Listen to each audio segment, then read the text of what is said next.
All right, welcome back to Mind and Magic. We got a good one today. We're going to go over the top 5 most dangerous habits that you can have. Let's get into it.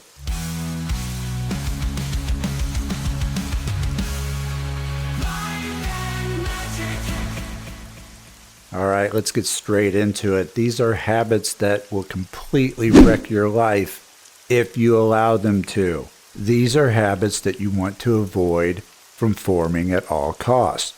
But first, realize that a habit is a subconscious program. These are things that you do without even thinking about it. That's what habits are. They are ruled by the subconscious, and most of them are formed by repetition. You've done something over and over and over again to where you no longer have to think about doing them at all. You just do them. When an activity turns habitual, it is then controlled by your subconscious mind. And everyone has a mix of good and bad habits. Part of the great work that a magician does in bettering oneself is to rid ourselves of these bad habits, which will take a conscious effort to do so. Because if you do not apply your consciousness to a subconscious program, you'll continue to do them without thinking about it. And it's my hope that that makes sense to you. So I want to be upfront and clear about the fact that it will take work to free yourself from them. And you may have one or two of these. Some of you will have all of these, in which case you will have your work cut out for you. We will find out momentarily. A person's programming just does not change on its own. In order to change, you have to want to change. But the good news is that you can reprogram yourself. You can clear out the bad habits and replace them with good, beneficial habits. So let's count down the top 5 most dangerous habits. Number 5. We'll start off with the 5th most dangerous habit, procrastination. Putting things off till later because you don't feel like doing them. And anytime your feelings are involved, it is a clear indicator that the subconscious is involved. Feelings are in the realm of the subconscious. Your conscious mind is the analytical mind, while your subconscious is the emotional mind. So what happens is, you're supposed to do something, you're supposed to get some work done. Perhaps you were supposed to go to your temple to practice magic, but then you're like, I don't feel like it right now. So you're just going to put things off till later. But it's a problem because once you start doing that and going down that road, you're always putting stuff off till later because you never feel like doing it. When procrastination becomes a habit, you'll always put things off until the last minute, which can and will cause issues. How many people do you know that put things off all the time until the last minute, who are then forced to rush to get things in on time before a deadline? One of the things that I taught early on, and I'll recap it here again because I haven't said it in a while, is that when you're starting a new magical practice, you need to go practice every day until it becomes a habit. You need to go to your sacred space or temple every single day until you go without thinking about it. Because it's at that point that you won't put it off because you don't feel like it that day. No, you do it whether you feel like it or not. You just go get it done. Procrastination is also one of the reasons that I recommend having a to-do list so that you could jump from one thing to the next, to the next, to the next without having to put them off. It will make your life that much easier because you'll be able to knock things out more quickly and not waste as much time.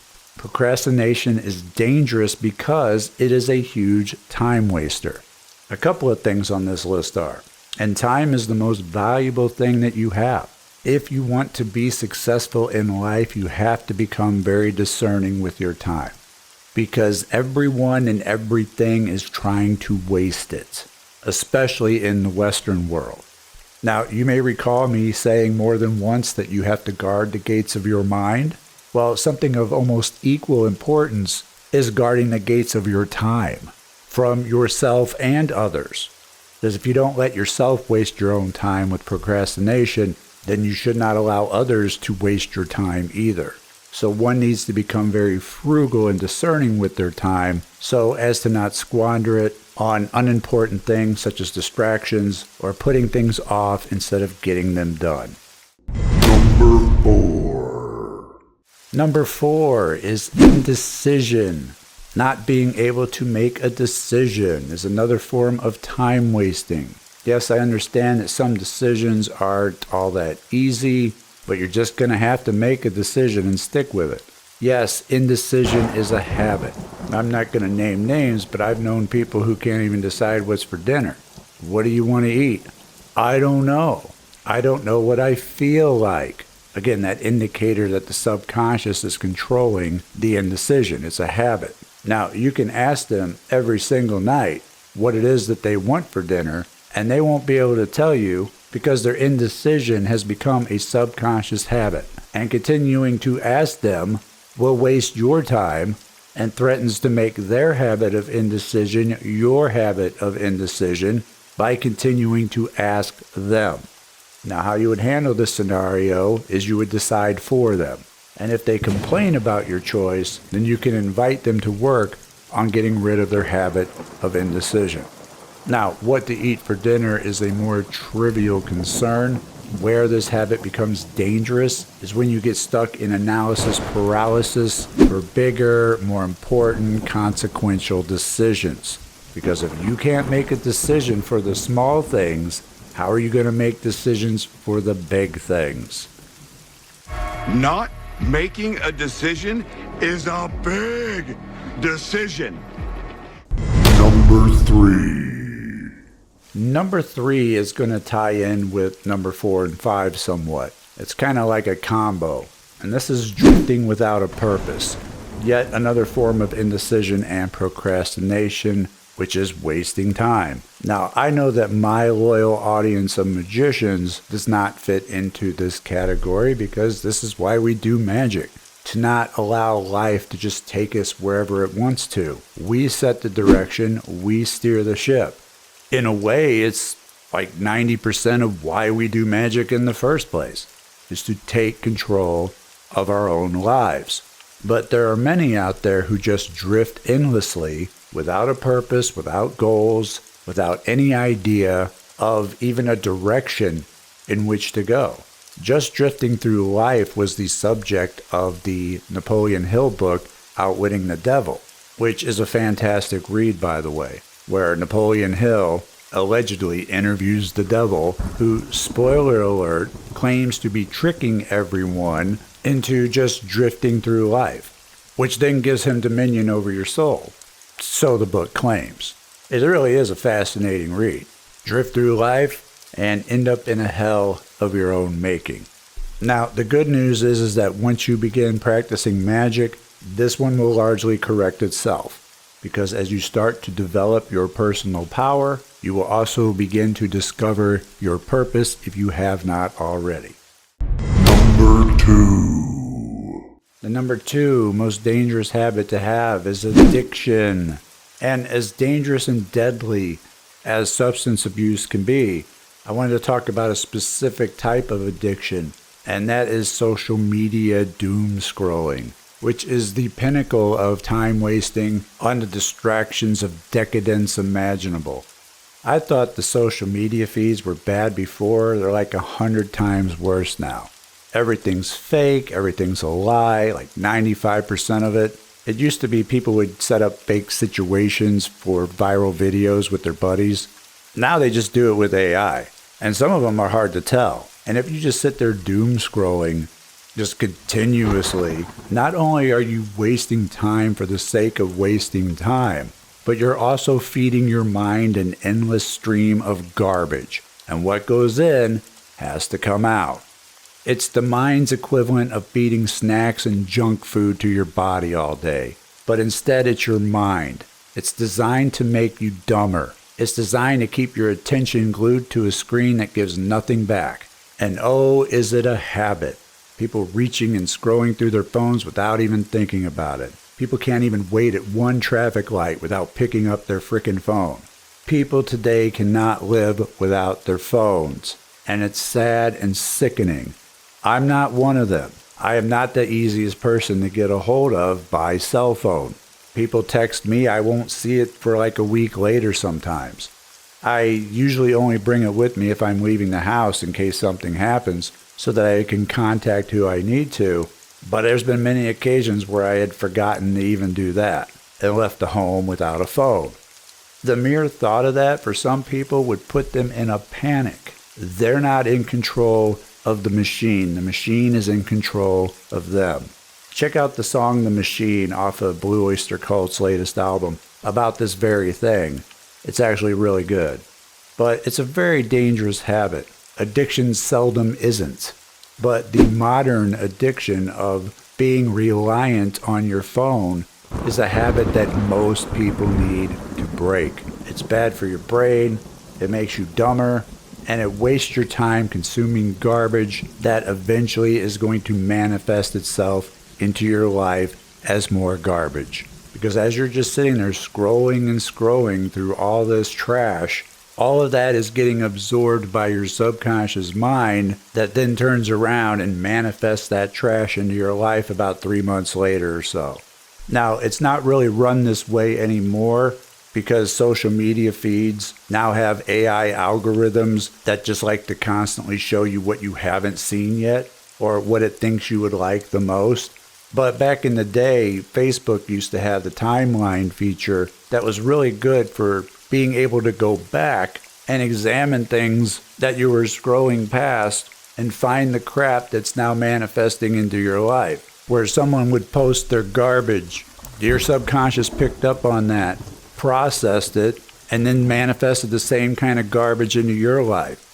A big part of your magical training is getting your subconscious to be more open for cross-communication with it. An adept like myself, it becomes extremely dangerous to just scroll on social media due to years of conditioning my subconscious to be more open to instructions that I deliberately give it. But the subconscious isn't going to be able to tell between deliberate and accidental. Scrolling endlessly is a manifestation of drifting without purpose. Number 3, which wasting time on that garbage has filled the void of. It's become your purpose. So only take in content that's good for you that you deliberately choose. Which, if you haven't already, now would be a great time to subscribe to the channel so that you continue to get videos like this to assist you in steering your life where you want it to go. Number 1. And the number 1 most dangerous habit that you can have is complaining. This is a habit that can and will often spiral out of control. Bad things happen, you complain about them, which then brings more bad things, and then you complain about those some more. And on and on and on it goes. Scripture says the unbridled tongue is an unruly evil full of deadly poison that can defile the whole body and set the course of your life on fire, a fire of hell. The ability to speak within of itself is a magical act. It is giving form to the energy of our expression. You can quite literally speak things into existence. It is a spell that can bend reality to match your words. And if those words happen to have some emotional force behind it, well, now you're combining force with form. It's even more likely to come about. I can't even count the number of hardships that I have conjured for myself by speaking them into being. This is why it is important to not develop the habit of complaining. You must train yourself to be silent when you are angry, to be silent when you are upset, to be silent when you are disappointed. Unless you want more of the same, what goes in has to come out, but what comes out will find its way back to source, will come back around to you. It's bad enough for a normie to complain, but a magician, it can derail everything. Become very mindful of the energy that you are emitting, for the energy that you emit is part of your frequency. And we've talked of how important it is if you want to change your life, you have to change your frequency in a past video. I'll leave a link. But speech is one of, if not the, most powerful energy you can emit. You've read through all your books of magic. They tell you not to say these sacred names. They tell you to vibrate them.